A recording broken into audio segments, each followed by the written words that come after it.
आज खबर डिगलीपुर से।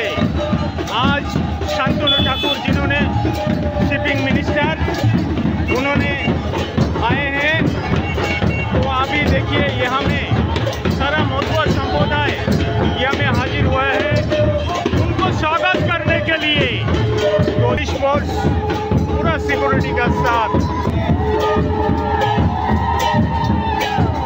उनको स्वागत किया जाता है और डिगलीपुर वासी के लिए एक गर्व का बात है।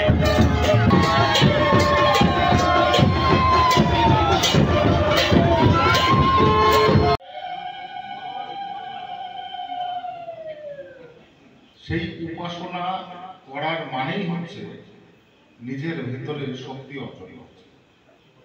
আমাদের দরকার মানে আমাদের ইচ্ছা যেটা সেটা হচ্ছে গিয়ে প্রত্যেকটা আইল্যান্ডের সঙ্গে যোগাযোগ ব্যবস্থা উন্নতি করা।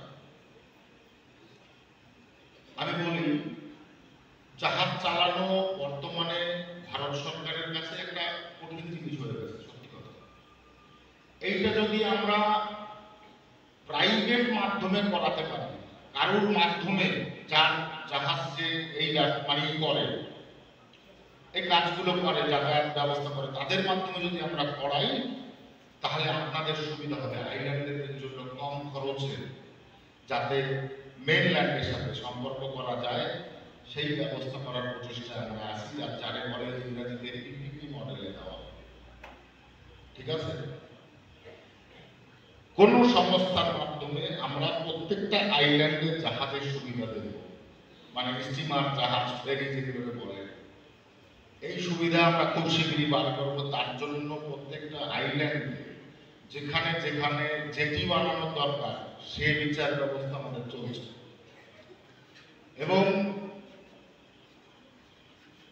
এই জাহাজগুলো সারানোর জন্য বিভিন্ন ভালো ভালো জায়গাতে ড্রাই ডক হয় না, ওই ড্রাই ডক বানাতে হবে যাতে জাহাজ খারাপ হয়ে গেলে তাড়াতাড়ি তুরন্ত সরাই নেওয়া যায়। এই ব্যবস্থাগুলো হবে তাতে কর্মসংস্থান বাড়বে। আমি প্রায় 7-8 বার আসলাম আন্দামানে, আপনাদের ডিগলিপুরে আমার 3 বার আসা হবে। ভোটের সময় একবার আসছিল, আর তার আগে একবার আসছিল। তো আমি আসি আর একটা নতুন নতুন তথ্য নিয়ে যাই। আমি কিন্তু আপনাদের বলাতে গত বছরের আগের বছর 2022 কিন্তু আমি জাহাজ দিয়েছিলাম। জাহাজে কিন্তু ঠাকুরবাড়ি কেউ যায় না, জাহাজে কিন্তু কেউ যায় না। অনেক দুঃখ পাইছি। না বলছি কথার কথা যে জাহাজে কেউ যায় না। কমসে কম 15-20 দিন আগে, 25 দিন আগে জানাই দেওয়া হয়েছিল, 1 মাস আগে। এবারে ঘটনা হচ্ছে যে জাহাজে যদি না যায় তাহলে আমার তো কিছু করার নেই। 500 জন লোক যাওয়ার কথা ছিল, সেখানে 50 জন লোক গেছে। সরকারের একটা বিরাট ক্ষতি হয়, একটা জাহাজ চালালে অনেক খরচ। তা যাই হোক, আপনাদের কথা মতো দিয়েছিলাম। এইবার সেটা হয় নাই, সময়ের পরিস্থিতিতে আপনাদের কি ছিল জানি না। চেষ্টা আমি করব আমার তরফ দিয়ে। আপনারা হয়তো শুনেছেন যে গ্রেট নিকোবরে একটা বড় করে ট্রান্সশিপমেন্ট পোর্ট তৈরি হচ্ছে। ওখানে বড় করে বিদ্যুৎ কেন্দ্র তৈরি হচ্ছে, ওখানে বড় করে এয়ারপোর্ট তৈরি হচ্ছে। আমি মনে করি প্রায় 20,000 কর্মসংস্থান এখানে তৈরি হবে। আর সেগুলো তো বাইরে দিয়ে নেবে না, সব আন্দামানের লোকেদেরই নেবে। না, ওই কর্মসংস্থানে নেবে না, কাজের জন্য তো এত ছোটখাটো যারা এই যে কি বলে এটাতে কনস্ট্রাকশন করে যারা, তারা তো আর ওই কাজ পারবে না। 75,000 কোটি টাকার কাজ, 1-2 টাকার কাজ না, 75,000 কোটি টাকার কাজ। এবার সাবটেন্ডার, লোকালে সাবটেন্ডার দিতেই পারে, তারা সেভাবে দেবে, এটা বেশি আলাদা বিষয়। কিন্তু মেইন টেন্ডার বড় বড় কোম্পানি যারা আছে করে বসে রয়েছে তারা করবে। আমি ওইখানের কর্মসংস্থানের কথা বলছি। ওইটা হবার পরে যে কর্মসংস্থান তৈরি হবে, এয়ারপোর্ট সেক্টরে একটা, তাপবিদ্যুৎ সেক্টরে একটা, ট্রান্সশিপমেন্ট পোর্টে একটা, এই 3টে সেক্টরে যদি জব হয় 20,000 জব হবে কমসে কম ওই জায়গায়। সেরকম একটা উদ্যোগ ভারত সরকারের আছে, অলরেডি কাজ চালু হয়ে গেছে।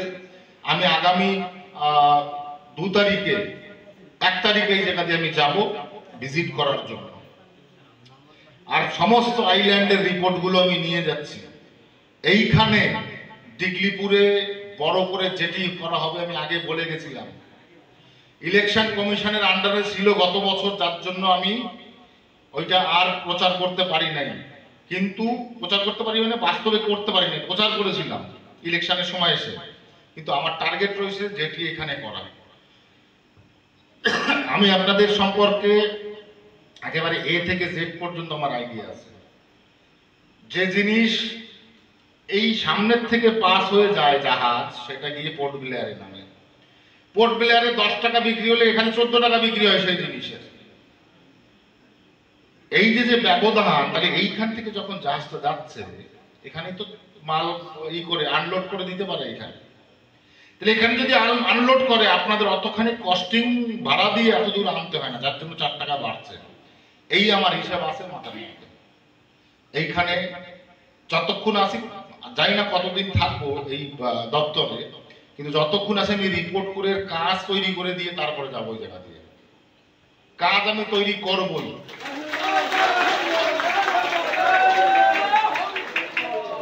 কারণ আমি ভারতবর্ষের মাননীয় প্রধানমন্ত্রীকে বলেছিলাম, আন্দামানের 65% মানুষ আমাদের সমাজের মানুষ আন্দামান নিয়ে চিন্তা করেন, ওখানে ডেভেলপমেন্ট করেন।